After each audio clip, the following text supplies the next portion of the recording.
Hello and welcome to the Not a Guru podcast. I'm one of your podcast hosts, Tyler Smith, certified athletic trainer, certified strength and conditioning specialist. I'm also here alongside the prestigious Dr. Heidi Cook. We are here to help you with personal development, personal growth, and really building a foundation that lasts you your whole life.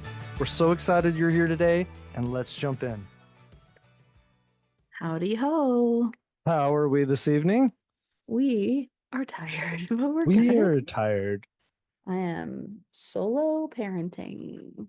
Single parenting at its best, folks. You have questions, she's got answers. Well, I'm not single parenting. That's what people tell me and Lindsay, because Lindsay works nights and I work days. And so one of her coworkers is like, man, you guys are like the perfect single parents, because like one of us is always home and the other one's always gone. Mm-hmm. Yeah. No, solo parenting, not Solo. single parenting. There we go. Solo parenting. Yes. Let's be very clear on that. No, very exciting though. Sam's little brother is in the Navy and has been going through flight school and all That's that right. jazz. And this weekend he is getting his wings. That So is way cool. That is awesome. yeah, he's off to go fly some fighter jets and make the world a better place. How does one get into one of those fighter jets with him? That's so funny. One of our friends, uh, who's he's just a massive human, like played, college football, is just like a large man. Yeah. And he's not like out of shape or anything like that. He's just huge. And he was like, tell your brother I want to go up with him, see if he can just take me. And I was like, A, I don't think it works like that. B, I'm 99% sure that there's a weight limit. And you can't fit in there. And so I asked, or Sam asked, and yes, there is a weight limit. There's also a weight minimum. What's the minimum? I don't know what the numbers actually Oh, are, okay. so that's super unhelpful. But I thought it was so interesting, and it all has to do with the ejection seat. If you weigh not enough, Yeah, there well, you're gonna get shot way too hard out of the jet, and if you weigh too much, it's not gonna get you far enough in time. So you I got to think I find the sweet fit in spot. that category. I think I'm the sweet spot right there. There you go. Well, uh, I'll ask I'll right ask. after I go. There you go. No, honestly, I would do it though. That would be a very cool. I don't know if I'd throw up or get I'm dizzy or sure, whatever. I'm Yeah, I'm sure you sure would, I would, but it still would be awesome to say you did it because once in your life. like even he, like when he first started flying and stuff, like uh would puke. Well, there you go. Like Like everybody, like all of those guys do. you just Like have they like a little literally, baggie, or is it puke into the? Yeah. no, they have like, so they wear like the green like jumpsuit flight suits, Yeah. and there's like a little like shin pocket. And Hmm. in that little shin pocket, he would stick like gallon-sized Ziploc bags. Dude, if I did those, I don't think if I did that, I was like, I can't eat for 4 or 5 hours beforehand because I don't want to It's throw up. well, it's such a mix, right? So Yeah. like, and this was like all very early Yeah. on, like in his training. Um, so yeah, like very early on in his training, they're also in um like planes that are obviously not the jets. Like they start training in the like, you know, it's like baby steps, right? Maybe. Like Yeah. you got to You learn don't how to go crawl from before you can zero run. to the stealth bomber in one Yes, little fall swoop. right. So, and those are like pretty like touchy, bumpy, but they're also like, then they're graduating into, I can't remember what it's called, but it's basically their like trainer jet. Hmm. And in those trainers, like, I mean, they're like pulling like maneuvers and, there were drills where like they'd go up, their instructor would basically like put them in a scenario like that was bad, you Yeah. know. like falling from the sky, and they'd have to like take off their blindfold and like fix it. That And so doesn't it's sound like like, fun to me. Then I don't. and so it's like correcting your equilibrium in that. Like, there's just no, yeah. Anyways, so he said it was a very interesting combo of like, you needed to eat because it's very like physically demanding. Sure, He was like, but there was definitely like a sweet spot of like sure. exactly what I could eat. And uh, when and all that. I and mean, when runners and do the the time I same thing. needed. You have like a window because you don't want to eat too close because you're running a 10K at a very fast speed and your stomach gets upset, your whole race plan is shot to hell. Yeah. So, Well, and that's the other crazy thing is like, so you're going through all of these like tests, and you're um like it's getting, progressively harder and more complicated, more challenging, all of those different things. Well, in those early days, like if you have so many like pukes on a flight or whatever, and you like can't figure it out and your body isn't like getting used to that kind of stimulus, they basically go and put you in like essentially the chair, and it's this like spinning thing, and they're basically like, we'll just spin it out of you, and your body is oh, that eventually sounds going to get used terrible. to it. Yeah, it's horrible. And so you basically, yeah, you get sent to the chair, and then if you still can't figure it out after that, people will get like DQ'd from the program if they can't like Figure it control out. their motion sickness. Oh, that Well, sucks. it's like you Yeah, you can't can be like flying this insane jet and being like, hold on 1 second. hold on. You can Doesn't rally. Let's go. Yeah, it doesn't work like that. So, anyways, he's not going to be thrilled that I'm talking about his puke on my podcast, but That's fine. um that was a long time ago. But he got his No more wings puking. today. Nice. That's very He cool. Yes, he uh, persevered and overcame a little upset belly and is now fighting fighter jets. So, um that's where Sam is this weekend, but very exciting. And then yeah, so I'm just holding down the fort here with little man. Nice, nice, nice. How was your week? It was good. It's been a big week. Today, specifically, big day for myself and Heidi. I don't know if Heidi knows why it's a big day today. As a Probably not. as Boise State alum, big day for Oh, us today. yes. Massive day for us today. Yes. Sorry. I did not know where you were going with this. I was thinking like, is it the anniversary of the podcast? But yes, no, I'm so excited. Yes. Today, not that a lot of you care, Ashton Genty, who was our all-star Heisman runner-up Heisman, could have gone to a lot of different schools. Should Stayed have at been. Boise State, yeah. Home to like everyone like associated with Boise State absolutely loves this kid. He's a quality human. NFL draft was today. He went number 6 overall to the Los Angeles Raiders, which was just, I mean, it's one of the few times I've like stopped everything and I was like, I need to watch this draft. I need Yeah. to see where our guy is going. Like, Yes. I might have to be a Raiders fan just for him because of all the stuff like he literally could have got millions of dollars to go somewhere else. And Yeah.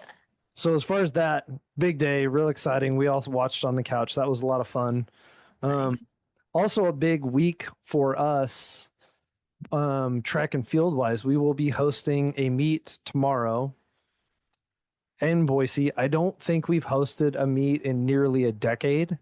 Oh, I want lots of former alumni are coming. Like it's kind of like a big deal. We haven't it's just a one night thing, but where are you even hosting it? Is that the Idaho Center?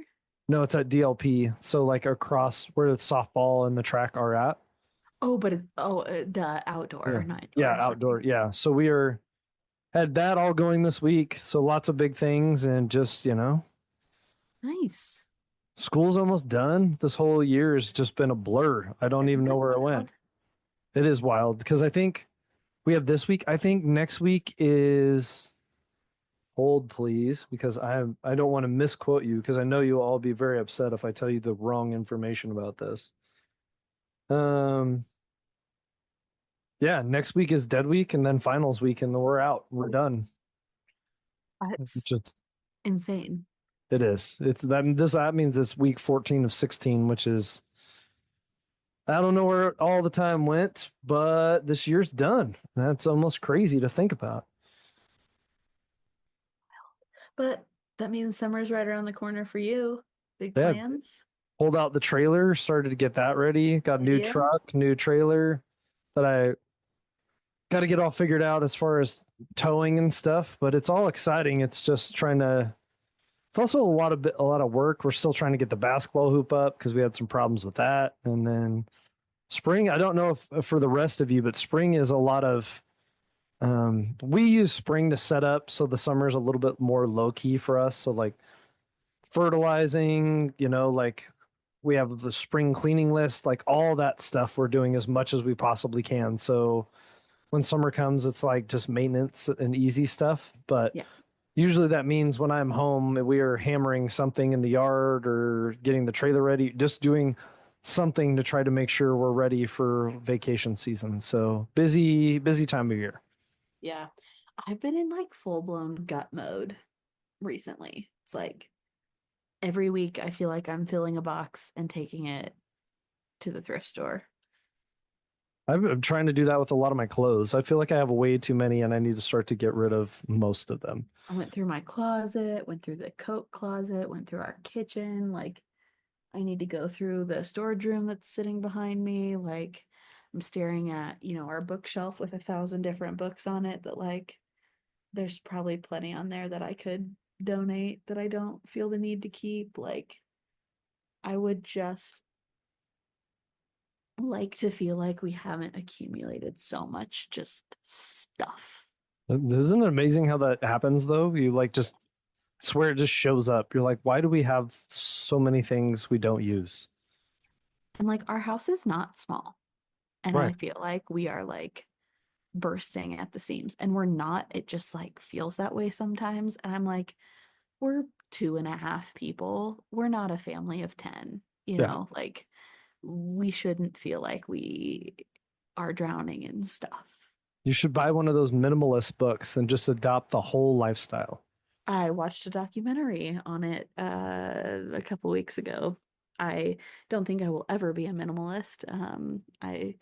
Maximalism just really runs in my blood. I worked with someone who had that. Like he only owned 42 pieces of clothes all together. Wow, Like socks, shoes, underwear, everything. 42 pieces. that's impressive. It's kind of impressive, but also kind of, I'm like, do you wash everything just a ton? And I feel like I would wear stuff out. Maybe not. I don't know. I would But wear stuff out. I'm hard on my things. That's the other yeah, thing. I was like, just things in general. I feel like I'm hard on my things. Like, Lindsay says that to me all the time. So it's like, you're so hard on shit. You break everything or you get holes in it or you like, like you just wear through stuff so damn fast. yeah, I just got like I basically wear one type of sock and it's the Nike everyday crew socks. Yeah. I do the And Adidas Costco socks. I was finding that literally every single one had a hole in the heel. And I was like, why do they all? And I was like, well, I got the pack at the same time and opened it and wore them all, started wearing them all at the same time. And I just wore through all of them. So I finally ordered myself a new pack of socks. Look at you splurging, Yeah, really coming up in the just world. going all out. But anyways, I wish somebody would have told me the honest truth That you had about a hole in your sock and it's that I time to had get a new hole ones. in my sock. Someone should have been that honest with you to tell you it's time to get new socks. 1,000%. That was that was my that was my attempt. I think that was pretty good, honestly. It was not bad. Bit of a stretch, but we'll take it. We'll take We'll it. take it. Anytime we can transition, we take it. That's right. Uh, I'm pumped for today's episode. I think it is needed in our world. I think it's a subject that hopefully everyone can relate to. And in this, hopefully we can.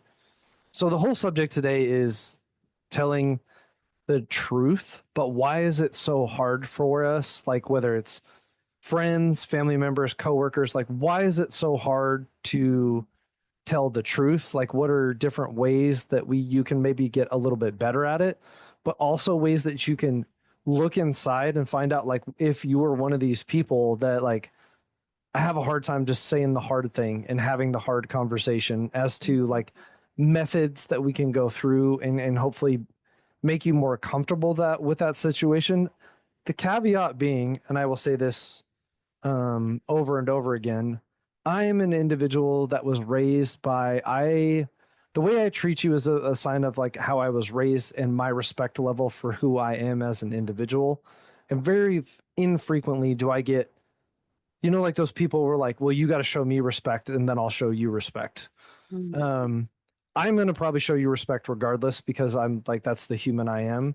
And this Mhm. is not a caveat to be like, let's learn how to tell the truth and just be an asshole to people and then turn around and walk away. Because while you may get that accomplished, you're probably not going to, especially if you have to deal with this someone. I always laugh like if Lindsay and I are having an argument or you and Sam are having an argument and you just tell them the truth and you're just kind of a jerk about it, guess what? You're going to have to see this person again and you live with them or you work with them or they're a family member, and like maintaining dignity and the relationship is also part of having good communication around the truth. Agreed. Agreed. And I'm gonna add a category that I think is, you talked about like relationships, coworkers, friends, family. What about yourself? Honesty with yourself. That's probably the hardest one. Probably. So let's tackle that one first. Okay. Because and I don't do this to squash all of the other honesty we need to accomplish, but I also think that if we aren't honest with ourselves, that all of that stuff isn't going to come very easily. Well, you could almost say it's not possible if you can't Yeah. look yourself in the mirror and be totally honest about some things that you need to be honest with yourself about. 100%. So why do you think it is so hard for individuals to be honest with themselves, whether it's about how they're feeling, whether it's about like how they're showing up and their actions and their follow through, whether that's like honest self reflection? Why do you think that's so challenging? Where like I feel like sometimes there are individuals that just truly have this like disconnect from reality almost, and they don't have like an honest idea of what's actually going on. I think for a couple of reasons. One, it's very uncomfortable to be able to look at yourself and understand that. We all kind of know we have shortcomings, but we all try to hide them or shade them with the things that we're good at. Mhm. So like it's really easy for us to kind of manipulate the situation to get back into a comfortable situation. And when you are being totally honest with yourself, it is uncomfortable. And most of us are naturally going to avoid the uncomfortable situation with other people, but also with ourselves. Mhm. Um, the other hard part, I think, for a lot of people is it requires like reflection and a lot of like deeper layers of thinking. Um, because we can say like, yeah, I'm not very committed to working out and it's just not something I do. But if we peel back, there's probably deeper reasons as to why that is. And it takes a long time and it takes a lot of like, peel the onion type stuff. Like it is not just, oh, I'm just lazy. Well, maybe you're not just lazy. Maybe there's a couple layers as to why you behave the way you do. We're just not confronting them or looking at them. Um, and this, I think the last one for me, and you can jump piggyback on this, is we're also super good at lying to ourselves, like really good at it. And that Mhm. can kind of haze the truth when and especially if we do it a lot, you like build this false truth, that we tell ourselves and then like give yourself a pass to get out of it. Yeah, I think it's like I think the like flat out truth of it is just like making excuses, Yeah. right? Like um and like I think this is where people, myself included, and so when I say people, I'm included in this. So Yeah.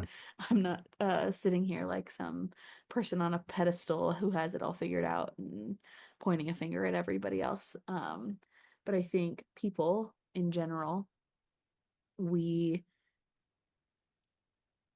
we don't like to say their excuses because it might be true, right? Like um let's take exercise for example, right? That's just low hanging fruit.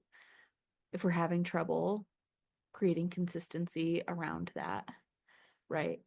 And you are exhausted when you come home from work, right? Like you are exhausted, your tank is empty, and like the last thing that you feel like your body needs in that moment is to go expend more energy, right? And so you're like, I'm exhausted, I need to rest. That might be totally true, right? But like the truth can also be utilized as an excuse. Sure.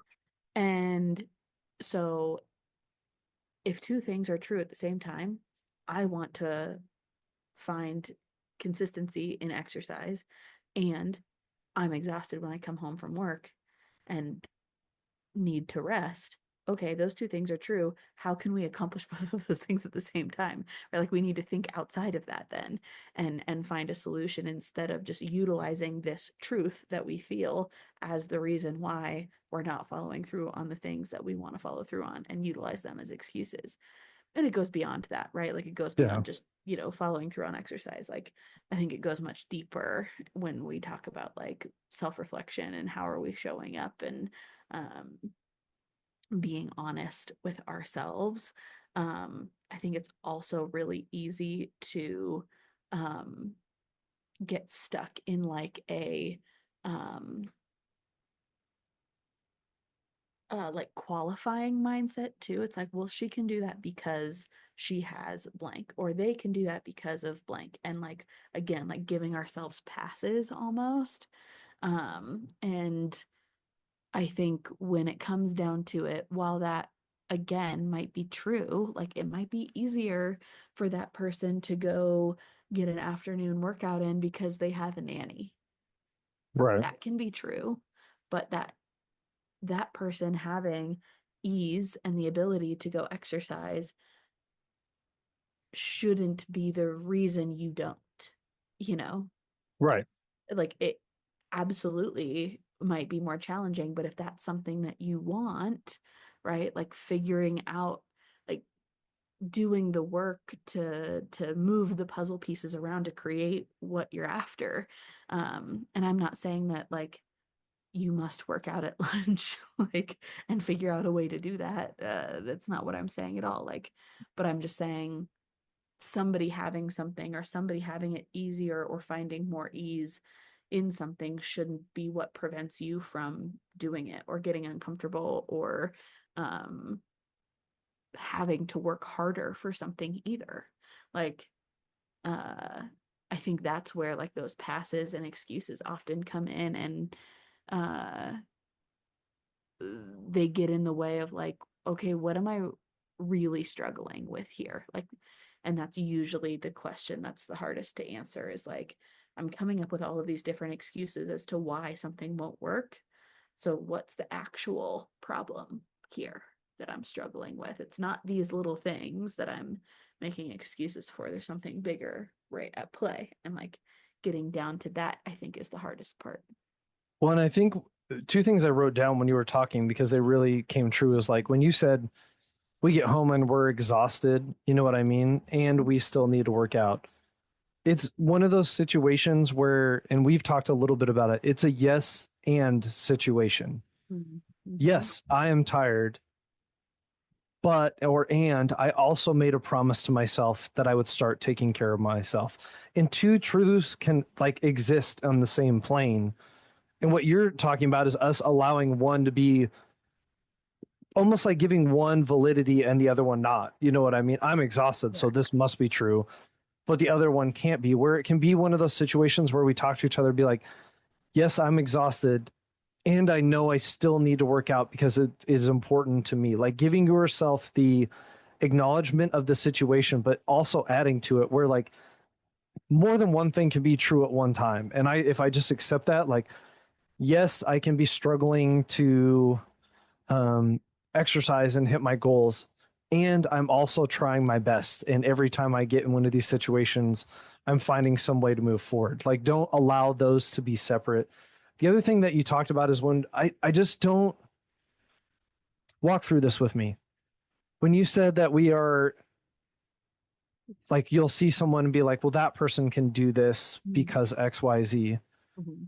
One, I mean, there's a lot of assumption in there that I don't like. Like we're Totally. making a narrative in our mind that 100%. literally doesn't help us at all. Like that's Yeah. not helping us to And say and it may or may not be true, you know, exactly. That's what I was going to say. It may be completely false. fabricated from our own brain. Yeah, and we're like giving ourselves an out or a story, but we're not like that doesn't help us move forward. It's like, could Mhm. I say the dude next to me with a Ferrari um has life super easy because obviously he's rich and everything's great.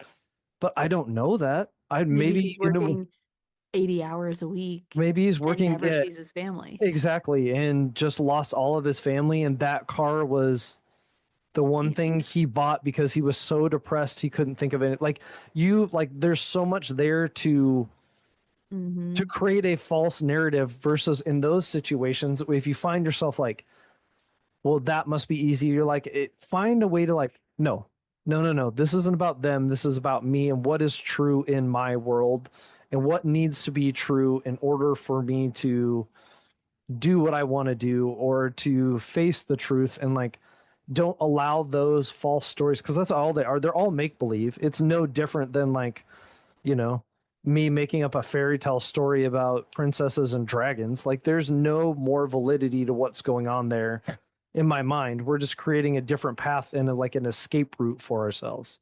Yeah. I 100% agree. And so how do you combat that personally? Like how do you get to a point where you actually confront yourself and like allow yourself to be honest and like get to that place of honesty with yourself that you need in order to like make the progress you're looking for or make the change you're looking for? I think for me, I have to do some of the things I said. I have to acknowledge like the all the various truths that are in this situation. I have to allow myself to open up or take a little bit bigger view. Like, so if I say, yes, this is true, and yes, this is true, and then what I Mhm. try to do is lift up a little bit and be like, in the grand scope of a 10,000 foot view, what am I actually looking at? What is the priorities or where am I sitting? And like, one that comes to mind is I'm just super busy with track right now and we're trying to get, um, stuff ready for the spring. And like, even the other day we had a conversation where, we're trying to get the basketball. We're just doing everything. And every weekend I'm not in town. So every Yeah, weekend I'm in town, something needs to get accomplished in right. order to get our stuff rolling. And it can be like the truth of the matter is like that is what needs to happen so things can happen over the summer. But in that, like in this time, it doesn't mean that it's not hard to have no time to shut down and no time to relax and no time to just hang with my family. There's always something that's got to be done. Yeah. So I have to pull back a little bit and say, like, hey, the truth of the matter is it does suck. It is a lot of work. You are exhausted, but it is not forever. It is just, it's a yes, yes, it does suck and it won't last forever. So we can get through this. Yeah. Um, the other thing that I like to do too, probably more than she would ever care to, is I need to speak things out and I need to have that conversation as far as like, That is me 1,000%. And that's exactly what I was going to say. It's like, Yeah. if I just let these thoughts run in my head, like sometimes they will just go in circles and like I feel like I get nowhere and I feel like I keep just like qualifying things. But as soon as the words have to leave my brain and exit out of my mouth, it's like then I can actually like be honest with myself. Right. I And I hear think, you. yeah. And I think the other thing I need to do is, for whatever reason, is have some assurance, like have that thought come out and then have her be like, yes, work through the timeline, work through the person, and then just have someone there, like, that is just able to be there and say, like, yeah, this sucks, but I'm with you the whole time. You know what I mean? The truth is this, but I'm still here with you no matter what. Like, having someone to help qualify the truth, but also still stand with you and sit with you in it, makes a big difference to me, to know that, like, because you get kind of like in this self pity spiral where it's like, especially with you're digging up or truths about yourself that are uncomfortable, but it does help to know that despite all those things, there are people that are still there by you, still love you unconditionally, and still will be with you during these times. Yeah. Yeah. I agree. I think that like it's almost like a sense of like self vulnerability, right? Sure. And so, like, if you struggle to be vulnerable with other people, and that's like not a muscle that like you exercise, I think it's sometimes even harder to be like vulnerable with yourself or like admit that you're like feeling weaknesses in particular areas or like, that's like you protecting your ego. Yeah. Right. And so, what you were saying about like people standing by you, like, you know, through through it, it's almost like you got to do the same thing for yourself in a way. Um, but I think once you can get to that point, once you can get to a point where like you almost like have a way, I feel like I have kind of found a way to like catch it with myself. And it's when I feel like I'm stuck in loops, Yeah. that's when I know like I need to check myself because I know I'm not being honest. Because if I am being honest and I'm like following through on what I need to do, I wouldn't feel stuck in a loop anymore. Like that feeling wouldn't exist because I'd either be doing what I need to do to get out of it or I would accept it for what it is and I wouldn't feel stuck anymore. And so it's like that is like the signal to my brain of like if I feel like I am stuck in a loop of Groundhog's Day of I'm not being happy with a particular thing, then I'm not being honest with myself in either how I'm showing up to fix the stuckness or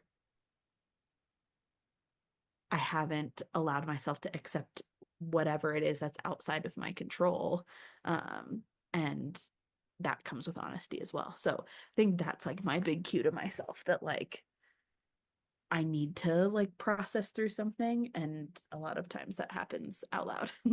It does a lot for me too. So when you are, if you're able to reach that place, or at least if you're thinking about it, I think you're doing a decent job if you can reflect on some of those things.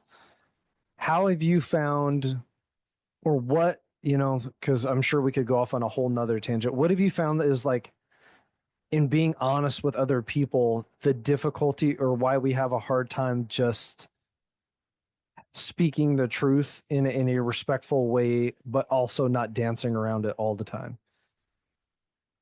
I think for those that like struggle with that piece, I think it like often comes from like a fear of how it's going to like change the relationship, Yeah, that can be very. right? Uh Either like I don't know. It's multifaceted, right? So like fear of it a lot of it comes from fear of changing the relationship. Honesty itself is like almost vulnerable because like you're well, not almost, it is very vulnerable because you're like saying like thoughts that are in your brain, Mhm. that can be uncomfortable. And so I think getting through and processing through a lot of that fear of like, okay, um, if I tell them like what I'm thinking, what's the worst that's going to happen? Right. What's the best that's going to happen? Right. Right. And like almost like pre-processing through the like fear, right? Like worst case scenario, what happens and like how can I handle that? So that going into it, maybe you feel a little bit more prepared for like if the worst case scenario does actually happen, how are you gonna work through that? Well, and people don't want to, they want, they don't want the outcome from the conversation. Yeah. So that will keep them from the conversation because when they go through that part, it's like, something bad happened. You need to talk to a family member. You're worried about okay, what, like, and that is the acceptance. And one of the hardest parts about telling the truth is like, you have to know there will be some fallout or something will happen Totally. from those conversations. And you have to be okay with that moving into the conversation. Yeah.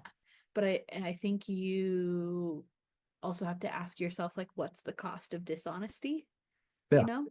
Like same thing, like if you go back to like our conversation of like, honesty with ourselves, we get stuck in those loops, right? And we're not making forward progress and eventually like we're driving ourselves crazy.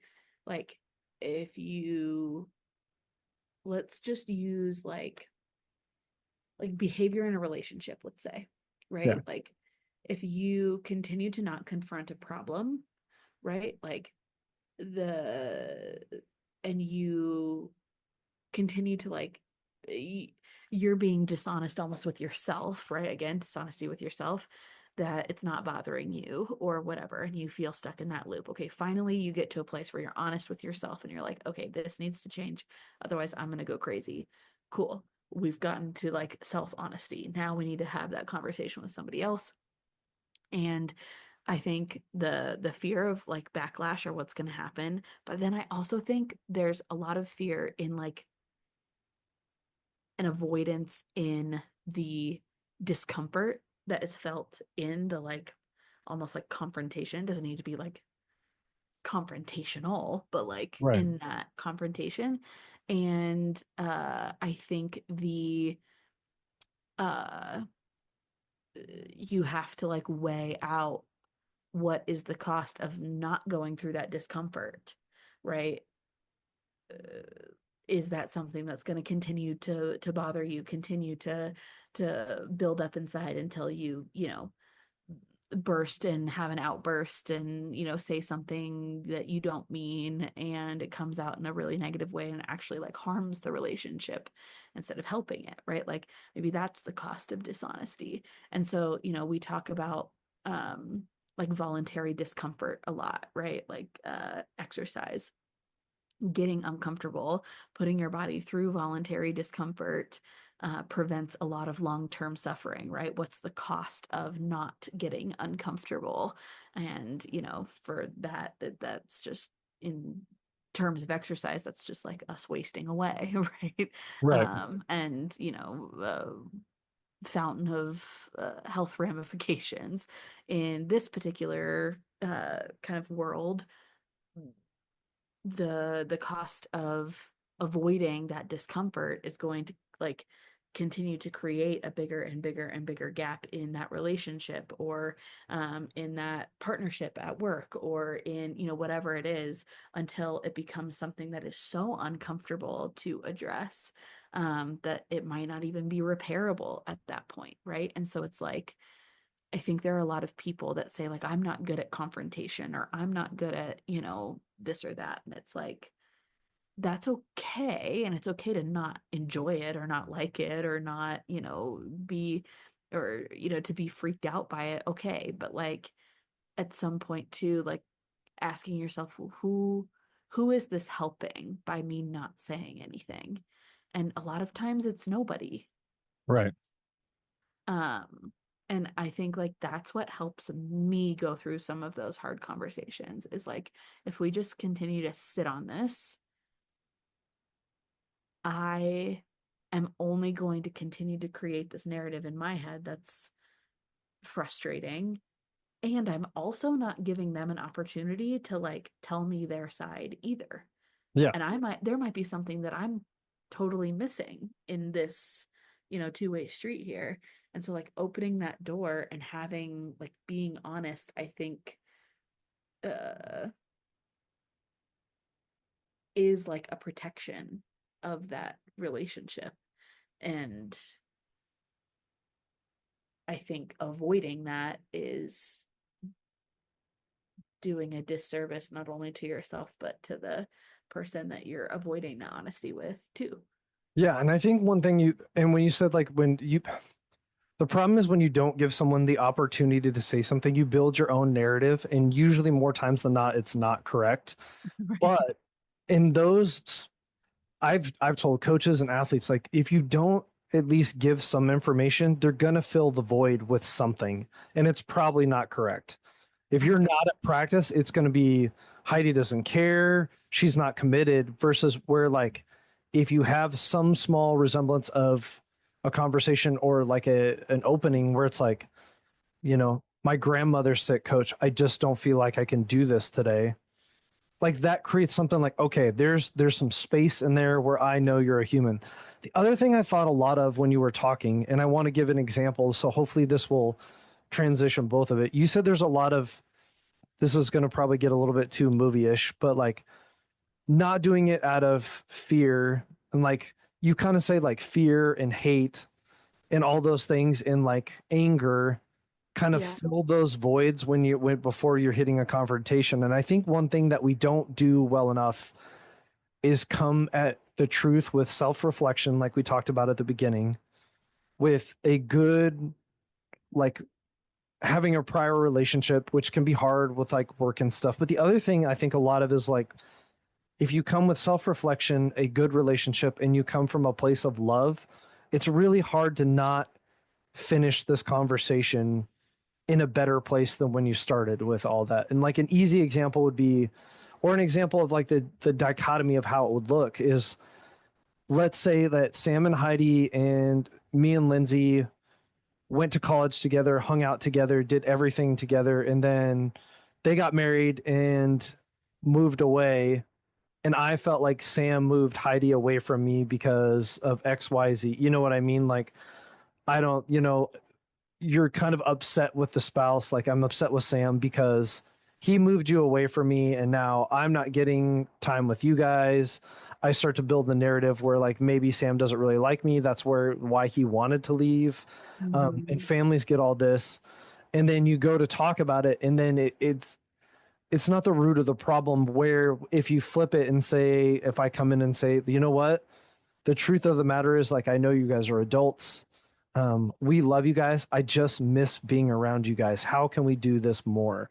Like, and as a self reflection of it's coming from a place of my feelings, how I feel, how much I care about someone, and not building that fear, that hate, and that anger of like, you guys did this, more of like, you know, my brother moved away. I miss him a lot. I love him. I wish I could see him more. And I need to like, how can we make a closer relationship versus like it's somebody's fault or he just really didn't want to be around us. Like you're creating these narratives where if you come from a place of love and understanding involved with the truth, you can usually get to like some solution to try to find like a place where the person is probably feeling similar, but you've just kind of created this false narrative in your head.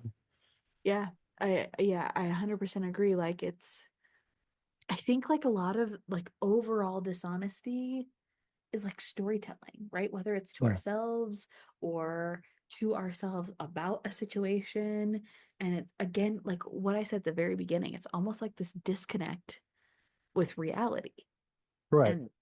And whether it's like what we believe in the moment versus like what's actually happening, or whether it's something we're telling ourselves or whatever. Like I think finding ways that you can like approach situations without judgment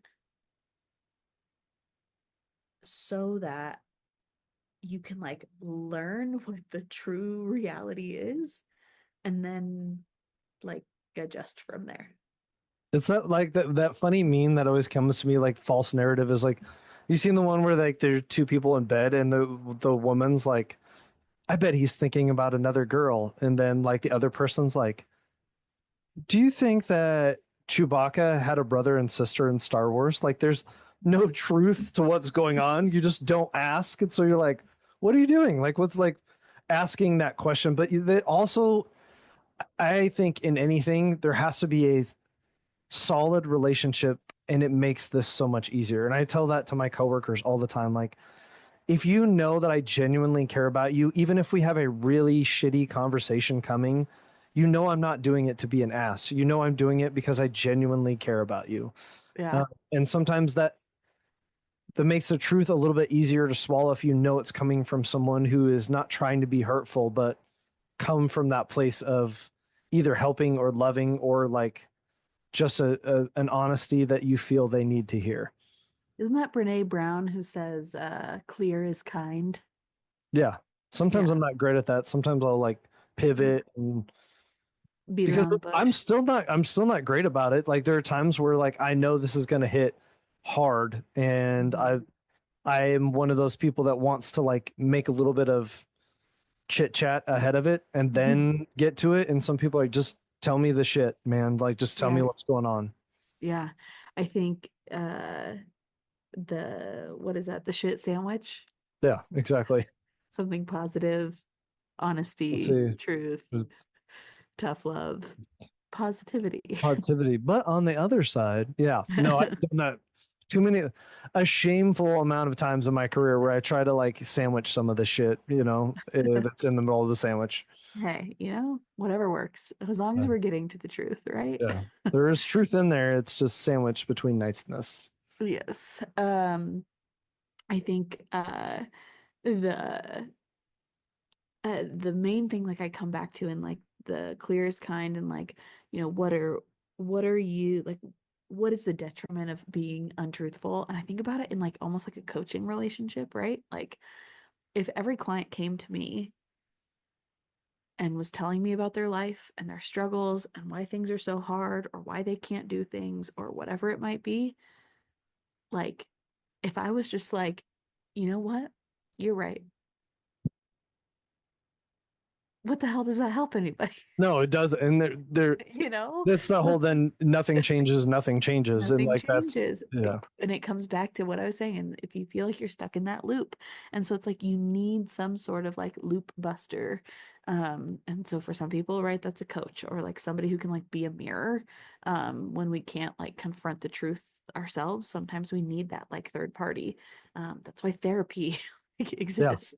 So I don't know. I think overall uh the main takeaways that I want individuals to have from this conversation is like if you're feeling those loops, if you're feeling stuck, whether it's something with yourself or in particular relationships within your life, I just want to encourage you that like if you are somebody who labels yourself someone who hates confrontation or doesn't like confrontation or whatever, and you just continue to eat the shit, right? Because you don't want to confront the truth or tell somebody that, and be honest about how you're feeling or whatever the dynamic is. Like, I just want to ask you, like, what is the cost of continuing down that path? And 9 times out of 10, it is not beneficial to any party in that equation. Um, I've talked about this on the podcast before, that time that I told somebody something really horrible about their performance. Could I have been so much better on my delivery? Could I have made that into a shit sandwich? Could I have? Yes. But like at the end of the day, was me being honest with her helpful overall? Was it the prettiest way to get there? Absolutely not. You live and you learn. But like she was way better for it. And I wasn't just sitting there muttering under my breath about how frustrated I was that somebody wasn't pulling their weight. Like there was absolutely a better way to go about that. But at the same time, like being able to just like say it and move forward and everybody's better for it. right. I learned how to be a better communicator. And to not do it that way again. Yes. And like I just think that yeah, that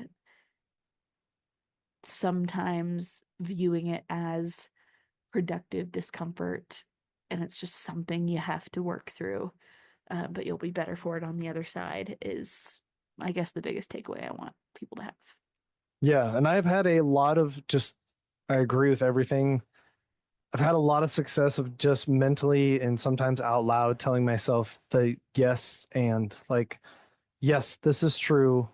And I also know that, you know, whatever the situation, yes, I know I'm tired and I still need to take care of myself. Or yes, this person is underperforming at work and if I don't say anything, it'll never get better. Like using 100%. those situations where like val- verifying or validating that one thing is true, but also another thing can be true, and adding those together and not placing them against each other. Preach it. Preach it. 100%. I agree. Hopefully this was helpful overall.